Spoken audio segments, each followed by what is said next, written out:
Information to help you run your business better and improve your marketing campaigns. My name is Hank Hoffmeyer, and thank you for joining me on Hank's Marketing and Business Tips.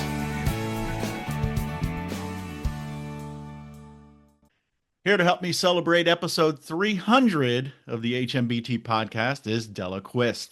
Dela is very well known in email marketing space as a marketing strategist, and he's known for challenging the industry myths and reframing how marketers think about measurement, cadence, and trust. He spent decades proving that email marketing is not dying, but evolving, and that subject lines, frequency, and even ignored messages can be way more strategic than most realize. I have a feeling this is going to be a great discussion because Dell is very smart. I've seen him speak on stage. I've seen him during networking events, and you're very keen on the changes, the history, and strategies when it comes to email marketing. And I appreciate you joining me today, and it's going to be a great discussion.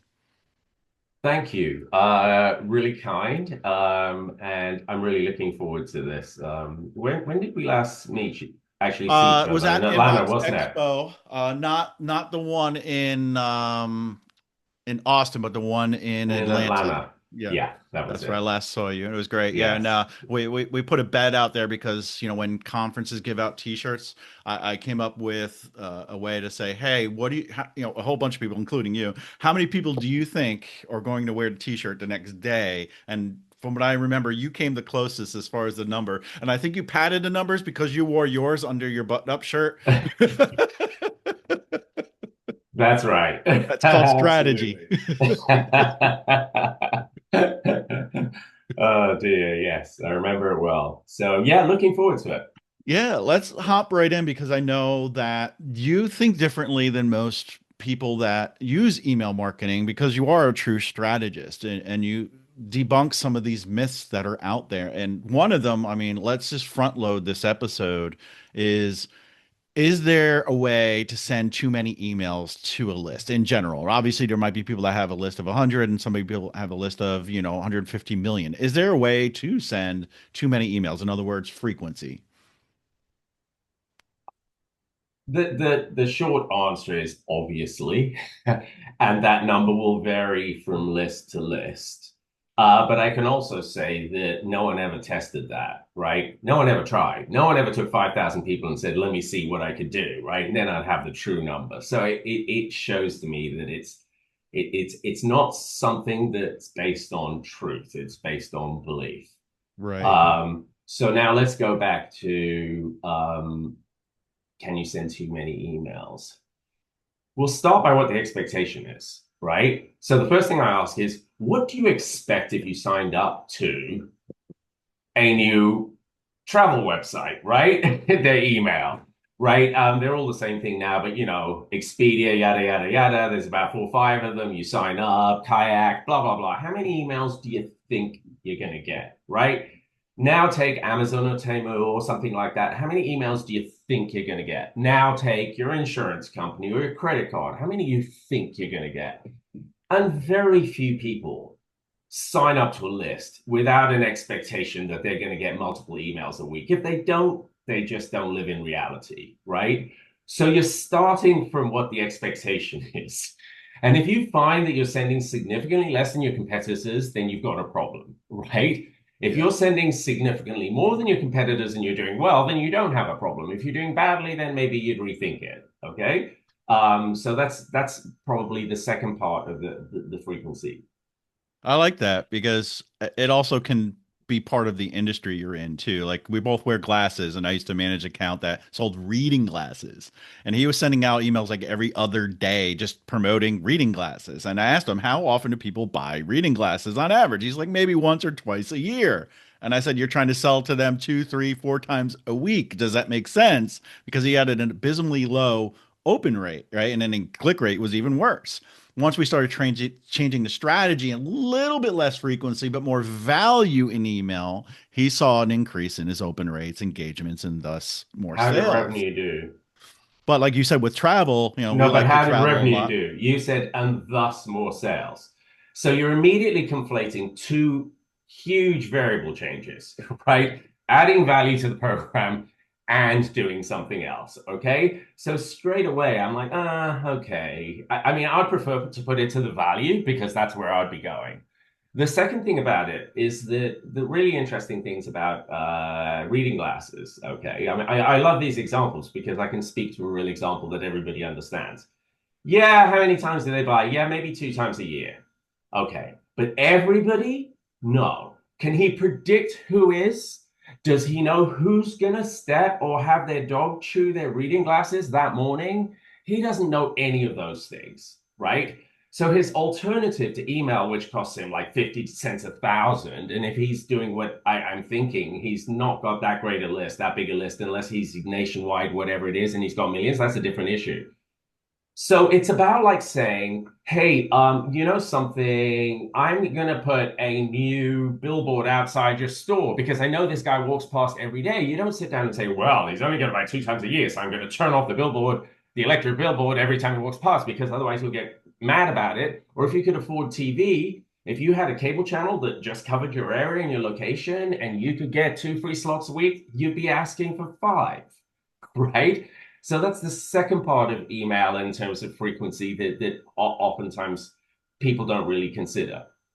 The What? final part of it, sorry, and sorry, let me, this is the most, Nope. I don't want to forget this because this is the most challenging piece. What's the first thing that happens when someone thinks their open rate is going down because they're in the spam folder, right? Yeah. Everybody will say, start mailing the inactives, mail your actives more, take your 30-day actives, double down on that, build up, blah, blah, blah, all of that sort of stuff, right? That's the advice. Now, here's the thing. Almost everybody acts as if everybody on the list gets every email they send. That is not true. Almost every brand I've worked with has a VIP segment, 30-day actives, 60-day actives, pick your number, right? And if it's clicks, it might be 120 days. If it's opens, it might be 30 days, whatever it is. If it's purchases, it might be a year. They have their active segment, right? Now, you think those guys are getting one a week? No, they're getting 3 to 5 a week if you include all the triggers and the journeys they might be on and everything else. So suddenly you're taking the people who've already bought their 2 pairs of glasses, right?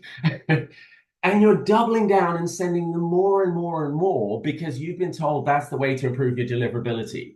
And at the same time, you stop mailing the very people who might just buy one because they haven't bought one for a year, right? Mhm. And why would they open your email if they didn't have to buy an email for a year? But I would rather be in the inbox the week he stepped or his dog chewed his eyeglasses than not be there. Yeah. So, so frequency comes in multiple levels, okay? And one of the things I found is when people talk about frequency, they take their most VIP list, the ones who get the most number of emails, their seed list, the one that their CMO gets to see what they're doing, right? And extrapolate it to everybody. But if you were to take their total sends, take their mailable list size, right? The people they could mail, right? And you divide I forget which way around it is because I'm getting passionate, but you divide by the sends, okay? What you'll get is the average number of emails a person who you could have mailed received. In almost every case where I've looked at that metric, it's less than one a month, right? So Hmm. 60% of their list is getting one every 3 months, one every 4 months. Do you get what I mean? Yes. And that's precisely what deliverability inbox providers hate. They hate it when you suddenly pull out a list you haven't mailed for a while and just suddenly start mailing, right? Everything starts going wrong. The second thing, you suddenly, instead of sending 100,000, you sent a million or say 500,000, right? And then the following day you go back to your normal, which is all your triggered messages in your journey, and suddenly you send out 1,000, and then all the spill through spam complaints come through because you haven't mailed them for a while. It's just deliverability stupidity, in my personal opinion. And yet, this is best practice. So, frequency. Everybody should get at least a minimum. That's the floor, is the most important thing you should do. Okay. I would say no less than one a week. Um, and everybody on the list should get that same email. Why? Because it's your benchmark. And I've gone into a long riff, but it's a really complicated thing. It's your benchmark. Hmm. How do you know whether a mailing is done well or not? if you're only testing against your good people, right? Correct. How do you Mhm. know that the subject line that worked for your best customer is going to work for your worst customer or vice versa, right? And so by sending the same thing to everybody, you at least have a benchmark. From there, you go on, okay? And then it's how smart you get. So if you say, okay, I'm going to send a happy birthday and a this and a this day and a that day and a this, and if you do this, I'll do that and I'll do this and I'll do that, and everyone's triggered and everyone's relevant, and if you something else, and every time you do 100 things, I'll send you a birthday present. How many there's no limit to how many you could send, right? And if I said Mhm. that I could send you a guaranteed dollar coupon, right, redeemable in any bank, not in a store, in a bank, right, how many emails a minute would you take? And the answer is a million. So it's about value and it's very complicated. And thanks for kicking me off on one I could have a rant on. Sorry about that. And I fully support exactly what you said. But then on the other side, let's use Gmail, right? Because their algorithm's one of the most strict, right? If you're mailing people or someone, let's say you sent them, let's say 10 emails in a month, but they only saw and or engaged with one, is there any repercussions from having sent those 10 emails, but they only engaged with one? Because we know to a degree, I don't know how people can prove their algorithm, but they're saying that if people are not engaging with your email, they're going to punish you overall, not just for that one subscriber, but for many of those. Therefore, if we're talking about No, sending I more believe emails that's to, impossible. I yeah. believe that's impossible, right? Here's why. It's just like the logic doesn't work. Here's why. I hate your email. Okay, I really hate your email. And I do everything I can. I spam it, I blah, blah, blah, whatever it is. I do something really bad with that email. Nine folks are doing really love your email. They open every one, right? And you're suddenly saying that you might suddenly switch those nine into the spam folder for a couple of weeks because I hate you. No, right? That's not going to happen. And it wouldn't happen the other way. Okay. They're not going to send me an email that I said I hated because you and all your buddies love it, right? That's just never going to happen. And if it does happen, then we should stop talking about Gmail understanding human behavior and blah, blah, blah, and AI. We should just stop talking about it because we're just saying they have a yes, no button that is so stupid that it can't tell the difference between those two things. Now, so then now look at it this way. They're looking what everybody does. And I think a lot of people don't understand that, even though a lot of this happens within the email ecosystem. You think they don't know that you were sent an order confirmation? You think they don't know that you search for this brand? You think they don't know that you engage with that brand on social media? You think they don't know that you're actually in the store using your Android phone or using Google Maps? You think they know all of that stuff, right? And if they know all of that stuff, they know that I open one in N, right? They Hmm. know that I don't open for 6 months and I suddenly search and then I'll just search, rank them all up and open four at the same time. I may even click and go to your website on a 3 month old email. You and I see that happen all the time. Now, think how important a 3 month old click is to Gmail compared to a 30 seconds after I got it click, right? It's telling you something really important about both the individual, their likelihood of visiting the store. They know that when you don't send an email, they forget about you. They know that when you send them more email, they remember. I mean, at the end of the day, do they know it or do they not? Right? I mean, at the end of the day, I could buy advertising. I could do a media buy using every one of those things, metrics that I just described as a targeting thing. Every single one of them. Hmm. How could they sell me that if they didn't know? And if they did know that, why would they not apply that to my inbox to give me the best experience? They don't give a damn what a brand I like did, right? Outside of my inbox, unless that brand does something stupid and gets blocked. So if you get blocked, and I've been writing about this a lot. Gmail have been very good and Yahoo to make it much easier to understand what gets you blocked or not, right? If you get blocked, then I'm not talking to you, right? And nothing I've said would or should get you blocked unless someone malicious wanted to prove me wrong by injecting a harmful address into someone's list and then manning that inbox and then double clicking on it, right? So confirmed opt-in is what I look for. If you want to be sure that you're good, confirmed opt-in. If you don't do confirmed opt-in, then there are ranges of how you have to be careful. But most of what I'm saying doesn't apply to brands that have been emailing for 10 years, are generally good and known in the world and spend a lot of money in the the Google ecosystem. Right. I love this because I remember years ago writing a blog that had something, along the lines of people may go back and search for older emails and engage with those.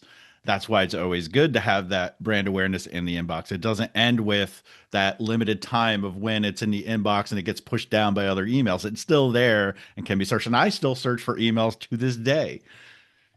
Likewise. And in fact, I would say the inbox is closer to the Netflix or your I don't know which brands like your Sky or your Hulu recording TV device, right? Okay. They some get deleted, some get saved, some get starred with a like or whatever it is. And basically, that's how I see the inbox, right? That's how mentally we treat the inbox. Now, within that, you have crime, you've got drama, you've got documentaries, you've got like conspiracy theories, you've got insurance, you've got all these categories, right? And it's unlikely that anybody would be a fan of everything in every category. And if they do, it's because they're really into that category. So if you were to look through my Netflix account, you'd get a sense of what I like and what I don't like. Do you see what I mean? And what I prioritize and what I don't. And I Right. don't unsubscribe from stuff until I really need to or want to, Right. right? And it's nothing about hate. It's just looking at my hard drive and, do you get what I mean? But if I had an unlimited hard drive, I might delete nothing. So we That's have the new inbox. releases and watch again. Absolutely. And you also do searches, right? So you go Yeah. through crime, right? Or you go through a particular, let's say, the Simpsons or South Park, right? And you go, yeah, that episode, right? 15 could have passed since you last watched one. I like that. That's good. Emails just like Netflix. It is. It works that way in your brain. It does. Yeah. Wow, that's a great correlation. This is a great conversation. What other myths are out there that you typically debunk? um, it's all around. It's not so much debunking a myth. Why do I say this, right? So, what's the point of saying it? And the point is that we deliberately or willfully, I don't know why, refuse to accept that email is possibly the most powerful branding and media channel that exists. Okay, it's also hugely powerful down the funnel, but all our money is spent, but the problem is it doesn't cost enough to make media thinking apply to it, right? So all that happens is bottom of the funnel kind of thinking, a conversion rate of 90% is better than the conversion rate of 10%, even if the throughput is one in one case, right? And a million in the other. People just don't look at the numbers. So, and I know, and everybody knows, that if you watch a commercial multiple times, you're more likely to buy that brand. Okay, simple. Everybody knows that when you're thinking branding, you don't think about wastage or irrelevance, even if it costs you $500 a thousand, right? Because you never know when a woman might go in to buy some men's fragrance or vice versa. Do you see what I mean? Or Hmm. who suddenly had a kid or whose parents suddenly developed. I mean, that's why all these medicines are on TV. I mean, why would they put something about that affects old people in front of kids and vice versa? They do try and change it on the watershed, but even then, they know old people watch TV with kids, right? Hmm. And those slots are cheap. So that's why you see those irrelevant ads. It's about cost. So now we have a channel that costs you, I'm going to be generous, 50 cents a thousand, right? And the creative piece of it, you've already done all of it off brand, off email, right? You've done all your brand stuff, you've got all your assets, you've got everything else. So you're basically just transforming it into email and just trying to think about it and saying, if I only send to my actives, two things happen. One, I'll run out of email send volume, right? Because it's 10, we now go to account base, right? Or how many active subscribers, right? And you can only do 10. Now, most people send 3 a week to their best subscribers, okay? So straight away, that's not enough. So you're now trying to find the least number of actives, whereas actually what you should be doing, I forget the ratio. It's one, I think it's 1 to 1.66. It's about it's almost the golden ratio, right? So you should have almost twice as many inactives as your actives in your mix, right? In order to keep recycling, because people become inactive. Does that make sense? And then you email someone who didn't open for 6 months and suddenly they open, what happens? It's not that your open rate was 2%. It's just that you've turned someone whose revenue per email potential was like half of 1 cent to someone whose revenue per email is $10. And they got into your active segment and they're suddenly going to, instead of getting 1 a week, they're suddenly going to get 15 a week. Da, da, da, da, da. So it becomes a self-fulfilling prophecy, right? It's just a beautiful thing. But Yeah. what we do instead, tell me if I'm wrong. Have you noticed almost everyone's list is pretty much in equilibrium in terms of the list size? Everybody. Everybody. Yeah. Okay? Everybody's also not really mailing their inactives as much as they should. Okay?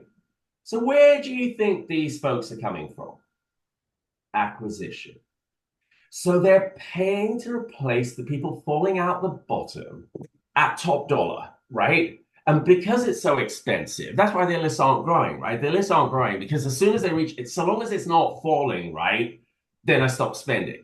And it's just this weird psychology that businesses just, it's like they live it. I'm not saying anyone sat down and said, this is, in fact, if I told anyone to look at their numbers, if I told the CMO or CFO to look at their numbers and find that their acquisition spend almost exactly matches and correlates with keeping their email list size at equilibrium, I would be surprised. I'd be really surprised. And so that's what we do. Whereas I would be sitting down and setting my acquisition target, right? And I'd be seeing that as my growth piece. I never lose anyone that comes into the funnel. That's it. I never lose them. And the reason I don't lose them is I don't stop mailing them because it's cheaper to reach someone who hasn't engaged with me for 2 years on my email list, even if they are in the spam folder or the promo folder, than it is to buy them back from social media or AI, assuming anyone's figured out how to buy them back via AI or how much it's going to cost. Right? So I would set a growth number that's this number per month, right? That's your number and that's the budget. Go do it, right? And then I would sit down and say, reduce people falling off to 0 in the email. That's it. Okay. Don't stop mailing anybody. And let's take how long do you keep mailing them for? That was what I was exactly going to ask you. Is there an expiration date for an email address? Easy. That's easy. Until very recently, everyone could say, oh, you don't know, I know better than you, until Google came out and said flat out it's 2 years. And in fact, I'm writing an article that I'm about to post stuff coming off this on exactly this point, right? So it's 2 years. But it's not 2 years in email. It's 2 years of any activity within the Google ecosystem. They never searched. They never used an Android phone. They never, forget email. They didn't do anything. They didn't use maps. They did nothing at all for 2 years. And at that point, Google sunsets them, right? Now, those are typically bots. So the first thing is you shouldn't be in there anyway. I mean, what human being never crosses the Google ecosystem for 2 years? Nobody, unless they hate Google so much that they go out of their way never to carry a device that has anything to do. I mean, it's almost impossible. Or they passed away. Or they die, right? but let's put that to one side. Let's take passed away as well, because that's a fair thing, because that's a reasonable number that come through. So someone passed away. Google doesn't know that. They don't suddenly realize that everything has changed. They don't get anything, blah, blah, blah, blah, blah, blah. That's the first thing. Google don't realize that. But let's say they did realize that. It'll take them a couple of months to figure that out, and that's Google. Okay. Now, what they Google already know is that you are an opted in email from a brand they've interacted with you regularly while they were alive. Okay. And they ask themselves, do I expect them to know before me that this person has passed? Right? Probably not. Okay. So let's say you guys are pretty sloppy, right? And you keep mailing them for 2 years and blah, blah, blah. And Google goes, hey, we've got a nice, fresh honeypot, spam trap, whatever you want to call it, right? First of all, they will know that you just haven't stopped mailing, right? That puts you in sloppy, right? Now, a brand new email that they've never seen comes into the box. Do you think they're going to treat that the same way as you and vice versa? Absolutely not. I mean, that can't happen, right? So, from an emailing perspective, I think 2 years is conservative. I don't mind folks saying, no, no, no, no, 2 years, I'm cutting them off, right? I don't mind that. And then I go, here's the funny thing. You don't mind then going and trying to find them through customer match or social media or buying them somewhere else. You don't mind that when you could try other forms of verification. For example, have they ever been in your store, right? Did they ever visit your website? All of these are great signs. Mm-hmm. Does the visit to the store and the website coincide with an email that they didn't open? Gmail goes, this guy never opens their email, right? And so therefore, this person keeping sending it is not bad practice. It's just, hey, they know and I know that that's what happens. And that's a long-winded way of saying it's so vastly overstated, this problem, that it's worth the article that I'm going to write. So here's, if I had a rule of thumb, what would I say? Absolute non-negotiable, don't do. Never send an email address that you did not collect via your email infrastructure ever. No matter what they tell you about how it came or anything like that, or how high value or anything else, never send that through your infrastructure, because that's the only way a bad email address can get onto a list that you've been running for the last 10 years. Mm-hmm.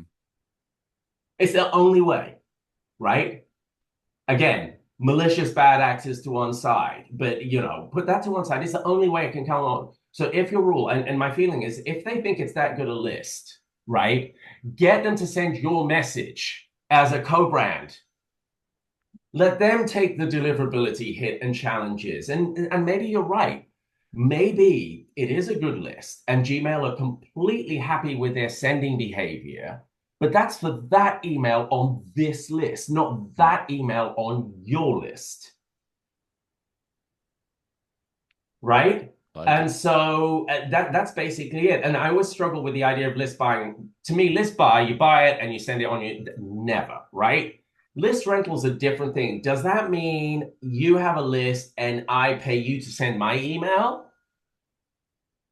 I don't really have a problem with that. Your domain, do you get what I mean? Yeah. Now, if you sent it via mine, I might get better results, but the risk is too large for me. So I'll take the lower hit by doing it as a co-brand and doing it as that. So from a deliverability perspective, I think if you do double confirmed opt-in, right?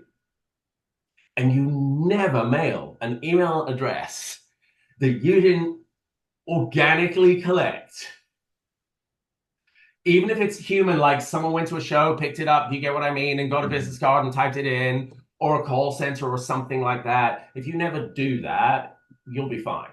And if you are Walmart or somebody like that, if a spam address got onto your list, right, I suspect Gmail's first action will not be to block Walmart all emails immediately. That just wouldn't happen, right?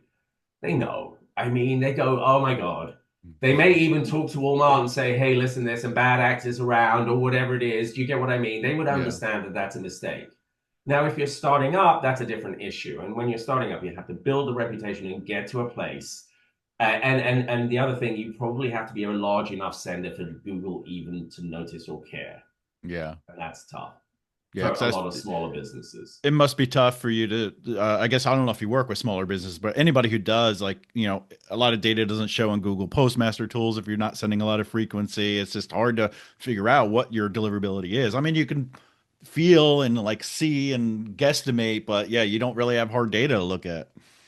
I'll tell you what I would do.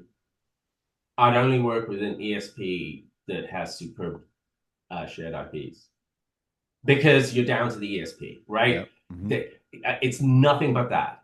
And I've been begging for a league table. It will never happen, I don't think. I've been begging for a league table of ESP deliverability capabilities. It's not fair to pretend to the world that you're all equally good in public. And then your sales guys go and say, they're really crap or whatever it is. Or we talk to each other and say, oh my God, those guys are really useless, right?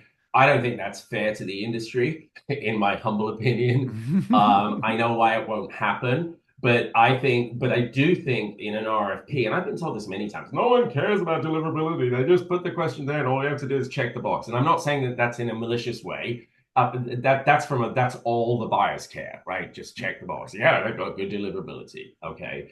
But you can ask questions like, can I have some logs? I want to see the IP I'm going to go on. I want to see its deliverability for the last 90, 180, 360 days. Show me that. Now explain this. Now you're looking for two things. You're not looking that they never have a deliverability problem. You're looking for how fast they get back out. Hmm. Okay. And I'll tell you now, I looked at daily logs a long time ago. I did this thing where I just got the daily send logs by day, right? From all the ESPs. I've also looked at the sends by second and millisecond, right? I just look at that weird stuff over time. So I looked at it by day. And I actually wrote about this on the Only Influencers blog many years ago. I can't find the post. And I basically say, did anything happen like July the 3rd last year or this year? Because every ESP deliverability collapsed to like nearly zero. Okay. Or deliverability to almost every ESP. No, every ESP's deliverability to all the email providers dropped to nearly zero. And I'm like, whoa, that's weird. I don't know if you've seen that before. Now, what was interesting was how fast they got back. The fastest were back in hours, like 2 hours. The longest took nearly a week to get back to like where they were before. And that means something. So if you are a small sender, right? And by the way, I'm not promoting them or anything. I mean, people complain about how strict MailChimp are, right? Hmm. I'll bet you that their IPs, shared IPs, are amongst the best. I've never looked. I don't know. I don't care. But I would bet they're amongst the best because they're so ruthless, Yeah. right? They don't mess with that. And you can squeal, but they don't care. And that kind of tells me that if you're that small provider, then your infrastructure and who you use is more important than anything else because you're meaningless everywhere else. Right. And domain reputation does matter to an extent, right? Domain reputation does, yes, absolutely. And again, that go back long-term business being around for years versus startup, right? Yeah. I feel sorry for startups. It's really, really hard if you don't actually sell something that flies off the shelves, right? To market your way into the world, right? It's Yeah. tough from zero, right? It's really tough. It is. And Yeah, it's but if they do completely the right unfair. things and you collect the email addresses like you mentioned and you start continually sending and people like your brand, you're providing value, you will build the reputation. That I know, but it takes time, right? So Yes. that's where I'm coming from. So if you come with zero, I mean, what I'm saying is you can't bring a good domain reputation if you're a startup, right? You just bring this blank domain, Hmm. and that's why you doubly need the value of the IP reputation. So again, I'm Hmm. guessing, I'm hypothesizing.